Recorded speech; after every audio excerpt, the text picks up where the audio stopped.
My upbringing. In terms of my upbringing, I am a white Australian from a family where my dad worked and my mum was a housewife to four children. My grandparents are lawyers on my mum's side and farmers and supermarket managers on my dad's. Both cared strongly for our education, which is why, despite financial struggles, me and my three siblings went to private schools. Education was particularly important on my father's side, as my grandfather grew up in poverty and pulled himself out by sticking with his schooling when the rest of his class had already dropped out. It allowed him to start working for the business side of a supermarket company in combination with his farming. So he could help sell his and his friends' produce in the supermarkets he was managing. The business was handled by my grandfather and it was just founded in the 80s. The company went into the red, so instead he gave the business to my father, who had just finished his master's in business and finance and believed it was worth saving the business that was over 100 years old and was important to the farmers of South Australia, as they prided themselves in selling local. This instilled in me that education was very important, as it gave my grandfather the ability to pull himself out of poverty and my father the knowledge to save the business. It was also not without a lot of hard work. Getting education was the first step, but he needed to do a lot of work to accomplish anything. The business itself taught me about community. My father and grandfather always talked about the people who produce the food and how important it was to buy local, and explained that we had to sell local produce and pay farmers fairly, even if we made little to no profit. It instilled in me that while making money was important, it was also important to do the right thing, and as a consumer, to think about why I'm buying, who made it, how did they make it, what effect does this have on the community. This point was reiterated when he took me to the stores and I got to meet the employees and the producers and the people who lived in these small towns.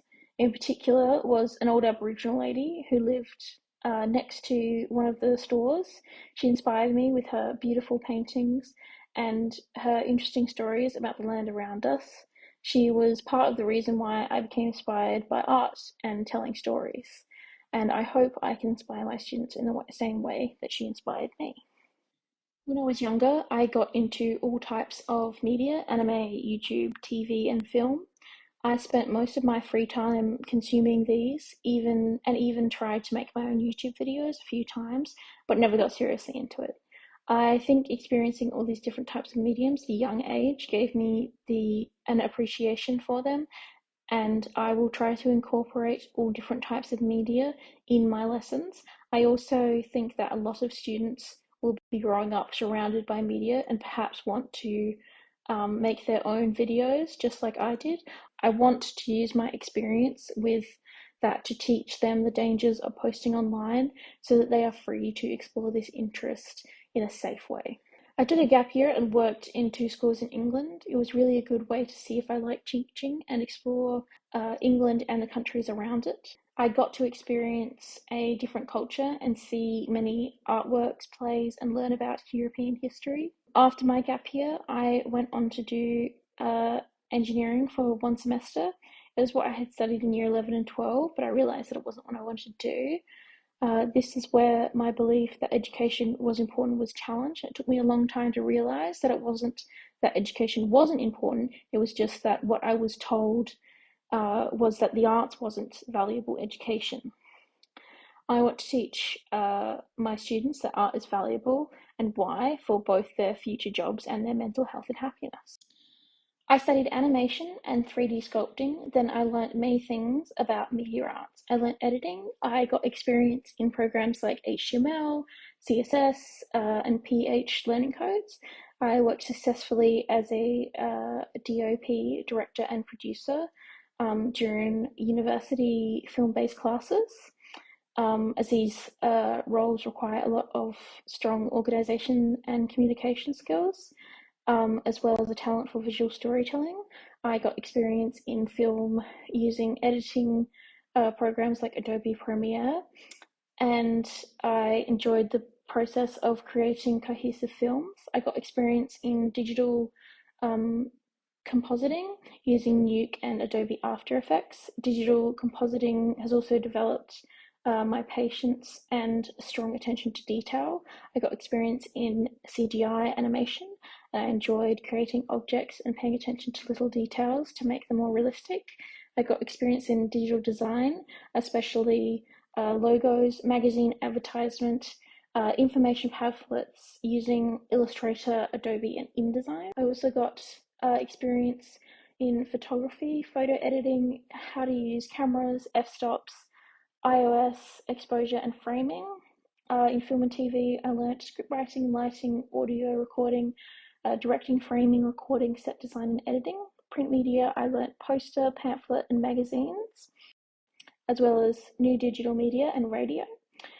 And I also learnt to use, I also did sculpting, pottery, etching, and life drawing for my minor of visual arts. The area I like in the most is audio, so I plan to do some more work developing that skill. I did a gap year after school. I went to work in Northern England for 4 months and Southern England for 8 months. Why am I moving into education? I really enjoy the feeling when you are showing someone something and they finally figure it out, which is what got me interested in it. Knowledge and understanding in relation to the curriculum, exploring and responding, investigating the way media arts concepts are used in media arts works and practices across cultures, times, practices, and or other contexts, investigating the diversity of First Nations media arts works and practices considered culturally responsive approaches to Indigenous and intellectual property rights. Identifying, describing, and analyzing how, for example, cinematography, mise-en-scene, editing, and sounds are manipulated to construct representations of people, places, or ideologies. I studied different aspects of filming, such as how things on screen are manipulated to make the audience feel or think a certain way. It is also an important filming technique to set a mood to tell a story. For example, we use music, lighting, camera angles to set a scary mood for this scene, but without them, you're not going to be scared at all. However, this can also be used to sway people's views, which is important to realize when you are viewing any kind of media. Developing practices and skills, I've explored making a few films and exploring the idea of sustainability, such as my documentary on tiny homes and my documentary on food waste. Presenting and performing, what techniques are used in my microteach and why? Inquiry-based learning, slide 2. We started off our microteach by assessing the funds of knowledge that the students already knew by asking the class, does anyone know what framing is? We repeated this later when asking about storyboarding. Once the class answered with what they knew, we moved to explaining this knowledge, asking them some provoking questions, to have the students come to their own answers using information they already had. This was repeated later when I had the students look at storyboarding. Scaffolding. Another technique we used was scaffolding. We started by explaining framing, having the students try framing, and then moving on to explaining storyboards and having them try it. This was to ease them into the topic. We build their knowledge from the basics, getting them comfortable and confident with the topic and giving them a better understanding of the topic. Dylan talked about how it's important to start scaffolding the students' creative thinking with some diverse examples. So we made sure that we not only had examples that were different, showing different techniques, genres, etc., but also examples from different cultures in both slides and the activity handouts. One, it is a fight scene from an Italian kids' TV show with a lot of character and movement. The next is an American film with two characters where the focus is on the shapes of the characters, and the last is a Japanese film where it had a lot more frames. It's aimed at an older audience and is focused on much smaller details. I did want to have more live action examples as all of these are animated, but I couldn't find any examples that were clear enough to work. Collaborative learning. We put the students in groups because we wanted them to work together and collaborate on their ideas. However, we messed this up a bit. Well, we did mention that we wanted them to work together. Because we had enough paper for both tasks, most students started working separately. The students also said that they wanted to do the task alone and found it hard to collaborate, especially because the paper was too small. I think maybe this task or a similar task would have worked better with cooperative learning. My reasoning for having this be a group task was that in production, these stories are worked on together. So I wanted them to get a similar experience while being more age appropriate, as well as to share ideas and collaborate with each other. However, I think if I gave them different parts to work on, this task would have worked better. It's discussion, reflection, and synchronized questioning. Unfortunately, we ran out of time, but we were going to have the students do a gallery walk so that we could see everyone else's works and learn from what the other students did differently. Then we would have had them present their work and have a discussion with the class. We planned out some synchronized questions, we planned out some syncretic questions to have them think deeper on the stories. For example, was there anything interesting that you noticed about your peers' work? How did they tell a story without words? Did the title help to make the story clearer? How did framing change the meaning of the original painting? How was it unexpected? How did you find storyboarding with a peer? Was collaboration good? Challenging? Combining subjects was difficult.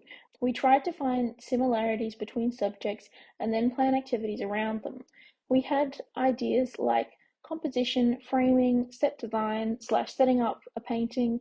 Then we tried to come up with two activities that would flow on from each other, focusing on different subjects for each activity. This way we could split up the teaching part between us.